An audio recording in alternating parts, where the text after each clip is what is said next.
Hi everybody, I'm Dawn. Welcome to my channel. Thank you for visiting with me today. So today we're going to be talking about a very serious topic, and it might be difficult for some to listen to.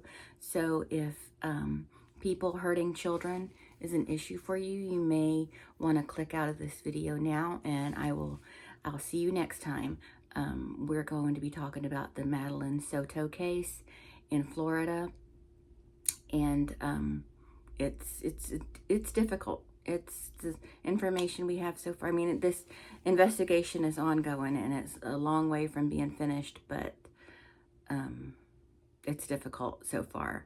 So Madeline, she turned 13 years old on, I believe, February 22nd was her birthday, and she went missing on Monday, February 26th, and 5 days later, her body was found in a wooded area in St. Cloud, which is 17 miles from her Kissimmee home that she lived in with her mom.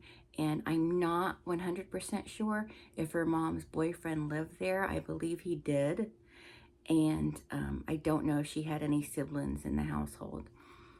But this video is about her case, the information we have so far, and opinions I may have on the situation. And they're just that. They're my opinions, and I'm entitled to them just as you are entitled to your opinions.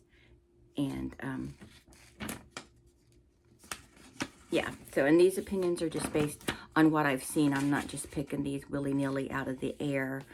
I know a lot of times in cases like this, people immediately blame the mother. No matter how the mom acts, like people will say, oh, she's overreacting, she's crying too much. Or people will say she's not reacting properly. And a lot of times people are right. The mother was involved. So that being said, I'm not deciding to feel one way or another because of some popular ideal that is just, telling us how we're supposed to feel.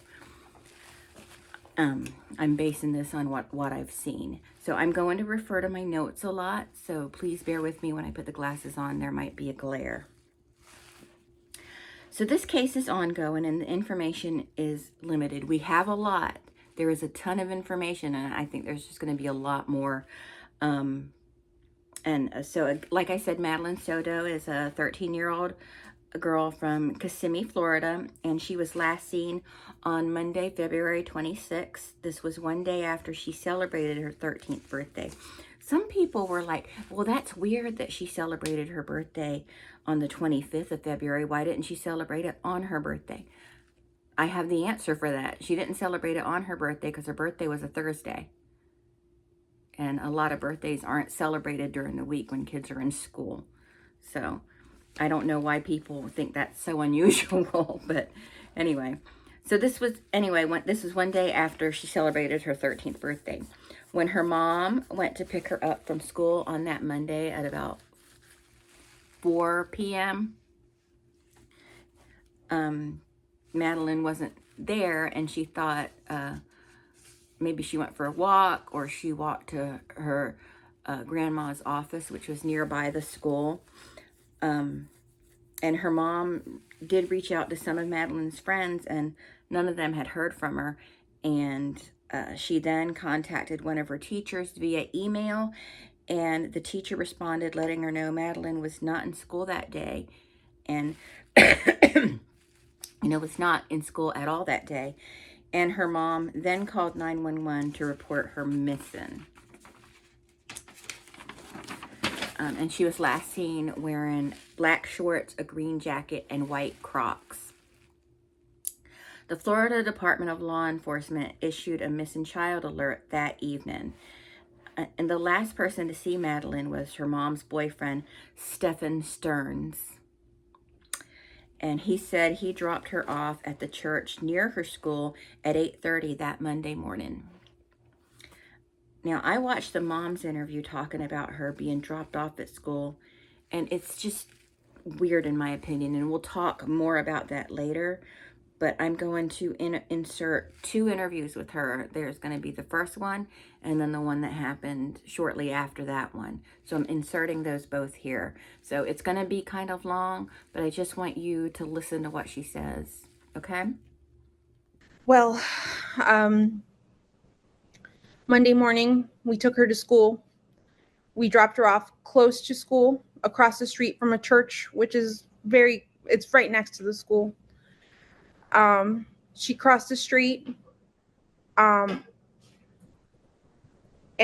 walked to school, what we thought walked to school. My boyfriend who drove her to school drove away at that point. It was seen on video footage that she hung out in the parking lot of the church for a few minutes and then got up and walked towards the school. But she never made it that walk and that was around 9 a.m. when she got up. She never made it to school after that. It's right next to the school. I don't know why she didn't make it. I don't know if something happened on her walk along the way or if she got taken, but she never made it. And I have to ask this, and I know I hate doing it, but is she the type that would run away? Has this happened in the past or anything? Has she ever threatened to run away? Never. She's never ever mentioned anything like this before, and she's not the type to want to do this. Okay. So the first question is if I can have your first, your last name, and spell them both out for me. Okay. Jennifer Soto, JENNIFER SOTO. Mother. Mother. Jennifer, tell me how you feeling right now. I feel like I can't breathe. All I keep thinking about is, where is she? Is she safe? Is she okay? But we're all a wreck. My entire family is a mess. We're just so worried. When did you first realize, or when did you file a missing report? We filed a missing report. We called the police at like 4:45 yesterday, 4:45 p.m. But she actually went missing early that morning, around between 8:45 and 9 o'clock in the morning. She went missing. We had dropped her off close to the school. She wanted to walk the rest of the way. Sorry.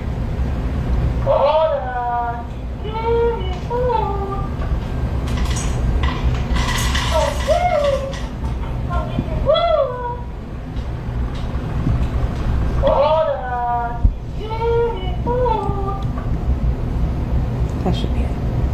Sorry about that.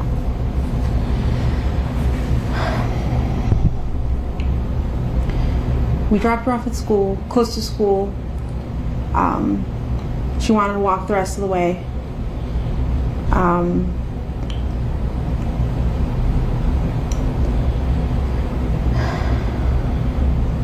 not sure what I'm allowed to share. You can share whatever you feel comfortable sharing. I know you had conversations with detectives.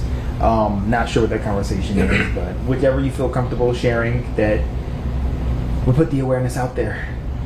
Yeah, she was spotted walking by the church, by the middle school, on the cameras. They saw her hang out in the parking lot for a little bit and then get up and leave. They didn't see a vehicle or anything else. They just saw her walk away around 9 a.m. heading towards the school, but she never made it. Yeah. What has the school said? Have you been in contact with the school? Yes, that they're doing everything they can. They've given me all their resources. The principals called me. They've looked at their cameras. I don't think they've caught anything on the cameras that's too far away from the sidewalk. Everything is too grainy, so they can't see specific faces. But they've looked. I'm just waiting to hear anything else from them. Is this normal behavior? Not at all. To just not show up or call or text or anything? Not at all, no. She, from time to time, she will leave her cell phone at home accidentally, and that's actually what happened yesterday. She left her phone at home She went to school. But that happens from time to time. She's got ADHD. Her memory, she's very forgetful. So yeah, there's no way to track her right now because the detectives don't have her phone. But this isn't normal behavior now. What was the last thing, I guess, the conversation that you two had, you and your daughter? We spoke about her birthday party. She had a birthday party on Sunday. She had a great time. I couldn't make it because I was working, but she had an amazing time. She was so happy with all her gifts. I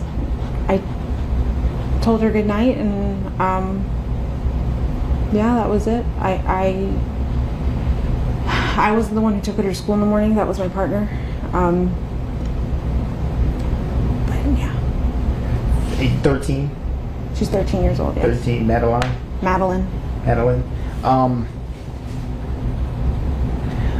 What are you thinking right now?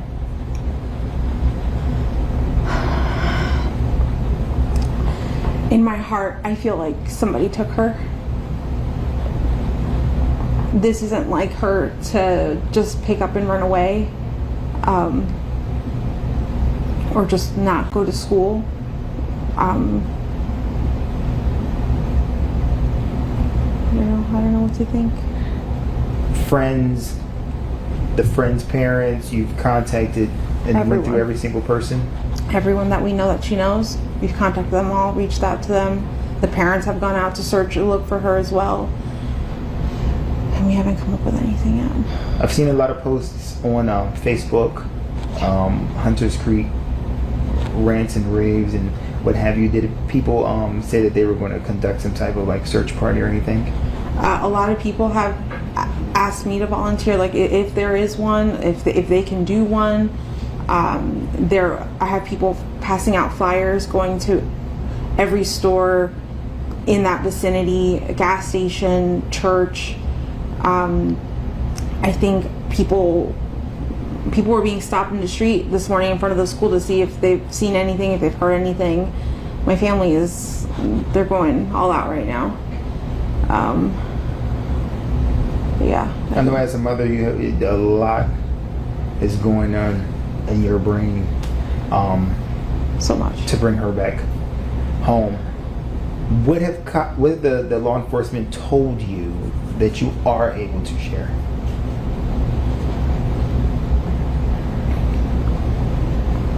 I mean, that they're doing the best they can.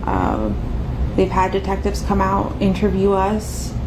They took a piece of her clothing for the canine dog to see if they can sniff her out. I'm not sure when that's being done. Do you have any inkling where she possibly could be? Like if you would say, okay, last time I went to work and came back, she was at James' house or Sabrina's house, and maybe I forgot to check that house, or she played at this park one weekend, maybe she went back there or something like that. We've looked everywhere we could have thought, and anywhere she would have been. She would have known to wait for me at the school. But we did check if she could have walked. My mom's office is close to the school. We checked there. We checked the walking paths that she could have taken. We've checked all of her friend's house.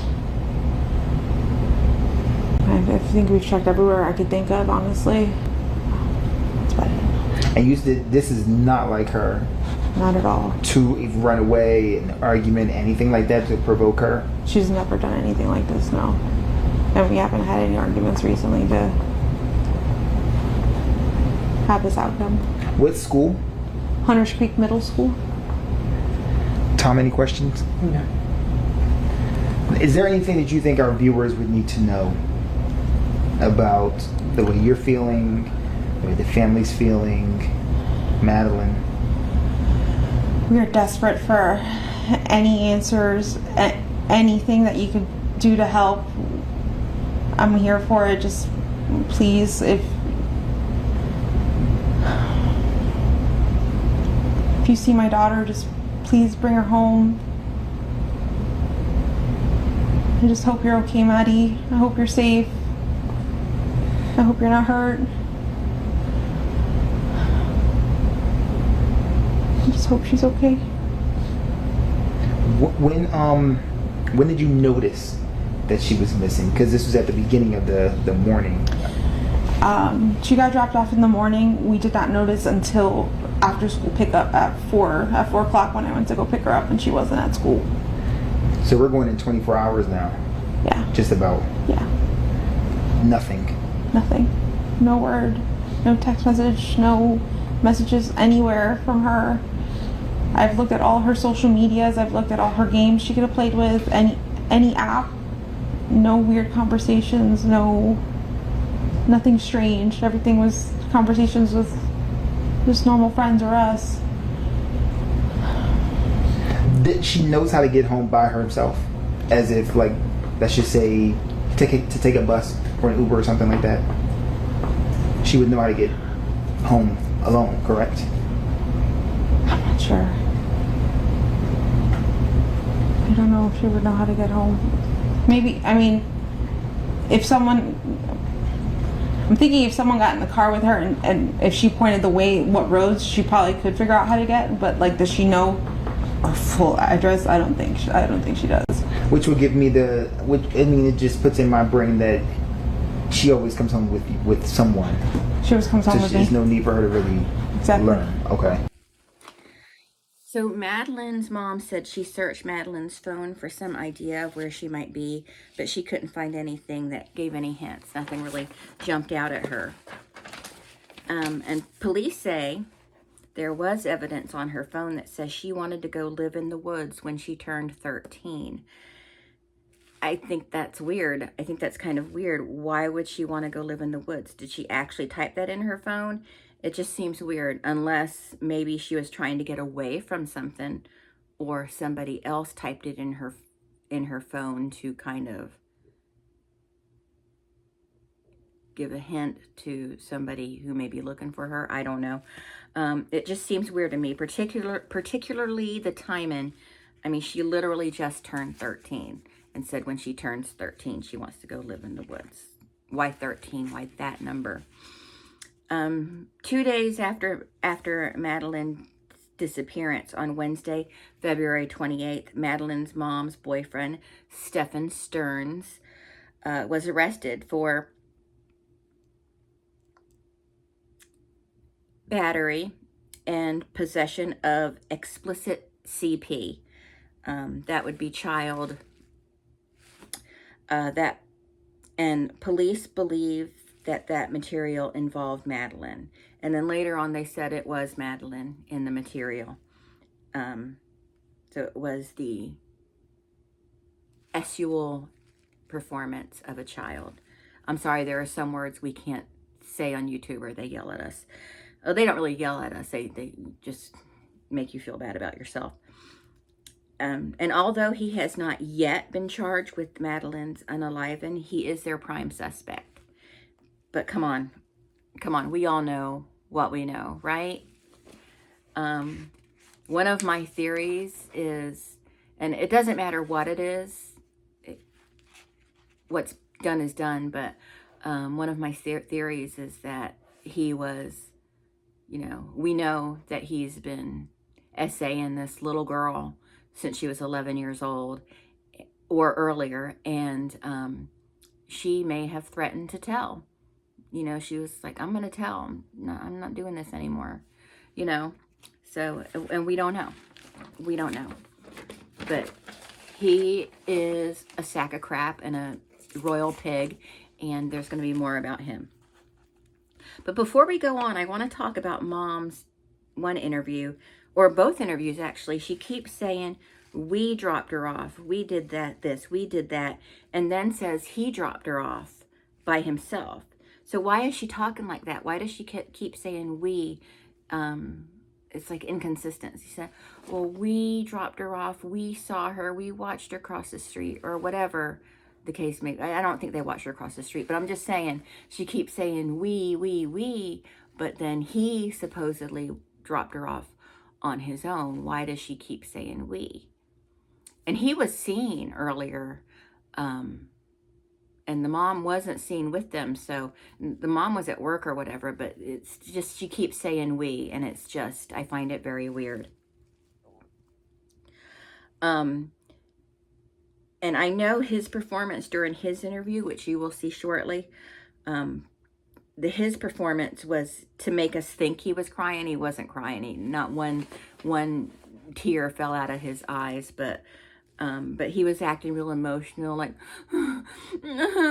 like really like fake crying, like the kind of crying a little kid might do when they're trying to convince someone they're crying when they're not.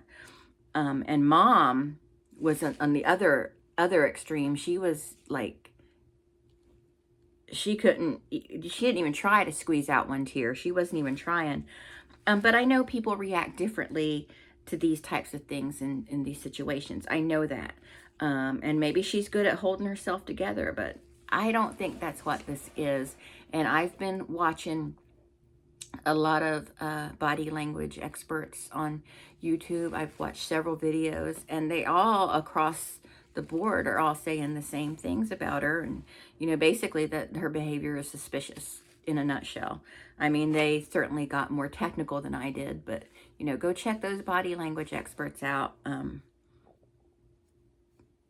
know, there's something to be said about that. So back to the CP they found. It was found on his phone, and the police wanted to look at his phone, and he said sure, but told them he accidentally did a factory reset on February 26th, which happened to be the day that Madeline went missing. But they were still able to retrieve the information he apparently tried to hide, and that's what led to his arrest. And then the CP retrieved from the phone is absolutely nauseating. It is disgusting. And police have been able to match up items like bedding, curtains, clothing that were found in the home Madeline shared with her mom and this disgusting pig creep, Stefan. And the CP is extremely graphic. And it's of everything of hers that's private. And I won't go into it here because it's just so gross, but I will insert this that I got from Court TV, and this is just a small snippet of what was in the CP. It gets way grosser than this. It's absolutely horrendous. This is a disgusting individual. He's obviously involved in the unaliving of this young lady, and he's trash. He's a trash human being.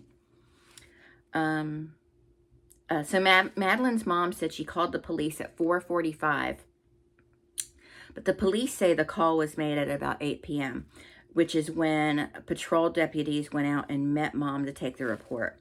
And I don't know how important that the time is as far as reporting goes. I mean, obviously it's critical, but as far as the time being right and what's reported, like, did she call at 4:45 or at 8 o'clock? The police say 8 o'clock, so 4:45 isn't really around 8 o'clock. I mean, someone could have just misspoke, but, you know, I just thought it was worth bringing up. And now the police have determined that Madeline was never dropped off near her school.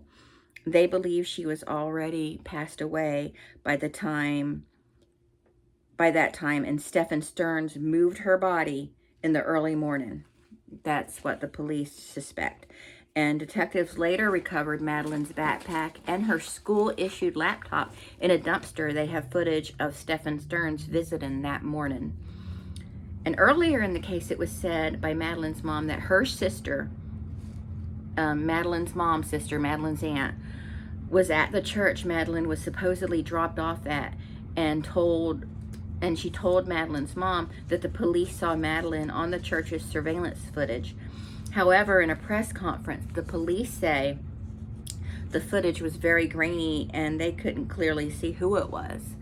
And I know it's cliche to say this, I know it is, but I suspected the boyfriend from the beginning, especially after I saw this interview. And here is the interview I was talking about earlier. All right, the first question is if I can get your first And last name, and spell them both out for me. Stephen Stearns, STEPHAN, STERNS. All right, so Stephen, you seem very emotional right now. Explain to us. I dropped her off. Everything looked fine when I drove away. It's the last time we saw her. What were the conversations that y'all had in the car when you dropped her off? Not much. She was asleep for most of the way. Told her have a good day at school when she got out. I love her. She said thanks, love you too. That was it. And so where do you think she could possibly be? I mean, this isn't, as I was told, this isn't normal behavior. This is not normal behavior. She's not the type that would just run off. We don't know where she can be, and we're scared. We just want her home. Are you, in a sense, blaming yourself? It's hard not to. Why? I dropped her off early. I could have waited longer. She looked okay. She was walking towards the school when I saw her. It was like any other day, so I went on with my day. It's hard not to blame myself. What has the conversation been with Jen since? She's been a lot stronger than me. She's been holding it together really well, but it just keeps coming in waves. Just the reality keeps hitting. And we don't know where she is. We don't know if she's safe. We're just scared. We just want her home. Have you, like, literally put boots on the ground, went out? Yeah, I even went out with the cops where I had dropped her off. And we looked all up and down the road, all along the communities, and there was nothing helpful. None of the cameras were pointing the street. Nothing, which in 2024 was surprising. The church across the street had some cameras, and they mentioned seeing her waiting around in the parking lot for a while before moving on, and that was it. But it was grainy. It was grainy footage, and not much else. Does it seem like she walked west, east? They said in the direction of the school. I'm not sure what that is. What was the language? Not language verbally, body language. When you dropped her off, did she seem happy? Was she like, I'm going to meet my friends? Happy. She had a happy weekend. She just turned 13. She had her 13th birthday party. She was happy that we were all together here, and she's just very happy. She was a happy kid. She's very sweet. She's a very sweet girl. She brings a lot of joy to us, and we just not knowing. So the unknown is killing you. Yeah, it's like our whole world is upside down. Not feeling her presence here is... Sorry. It's hard. Oh no, you're fine. Don't need to apologize. What do you want our viewers to know when they see this? She's a sweetheart. She's a very sweet, kind girl. Just please be nice to her. Bring her home if you find her. Tell her that we love her.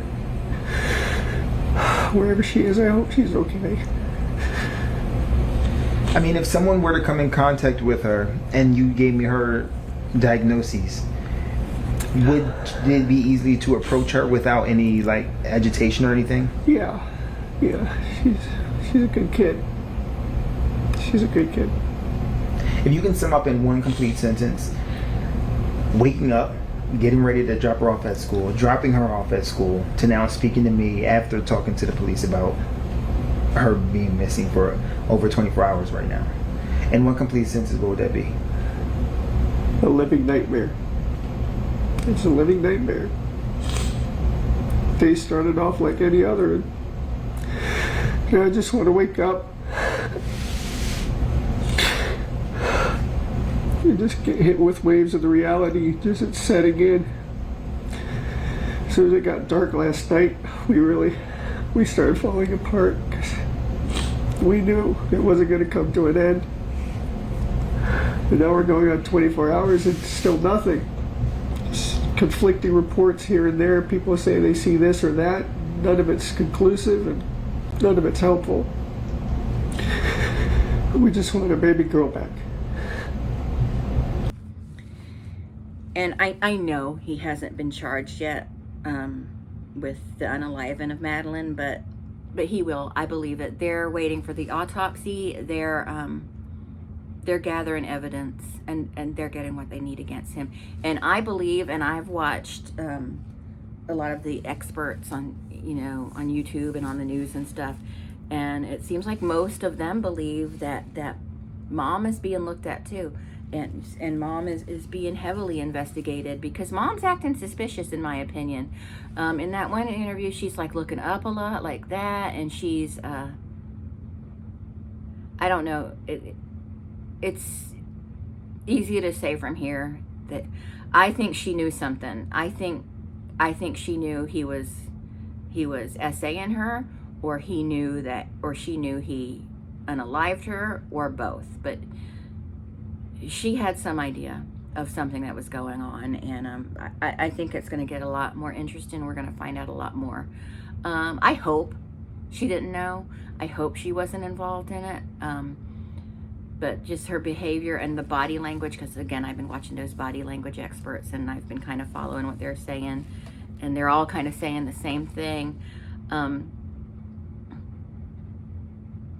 It just doesn't look good for her. It doesn't look right. But Stefan had been R-wording this little girl since she was 11 or possibly younger. I don't know how long he was together with the mother, but he might have been looking for a desperate single mom with a daughter, with a young daughter, so he could get his way in there, groom both of them, and work his way in, because you know how these pigs are. And I'm sorry to say this, but I'm not convinced that the mom didn't know what was happening. I'm just not convinced of that. I think mom knew. I hope I'm wrong. But so many times the mom we've seen it before, where the mom chooses the boyfriend over the kid. A lot. We've seen it a lot. If you're a follower of true crime, we've seen it a lot.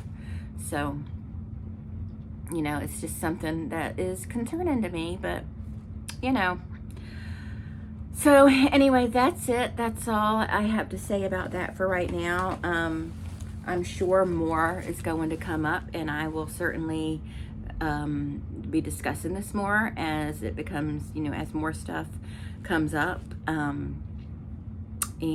That's it. I know I'm saying a lot, and I know I say a lot in my videos, but that's because I'm being conversational. I'm trying not to be very formal. But yeah, so Madeline Soto, I believe, they're holding the boyfriend. Then let's face it, they know it was him. They know he was the one that unalived that little girl. But, they can't say it yet. They can't charge him yet. But as soon as they can, they will, and we will find out about it. So anyway, that's it. Thank you so much for watching. I hope you, well, I guess you didn't enjoy this. It's not like a topic you can enjoy, but, I hope I opened up discussion for you. And let me know what you think about this Stefan Stearns jerk. And I will talk to everyone later. Bye.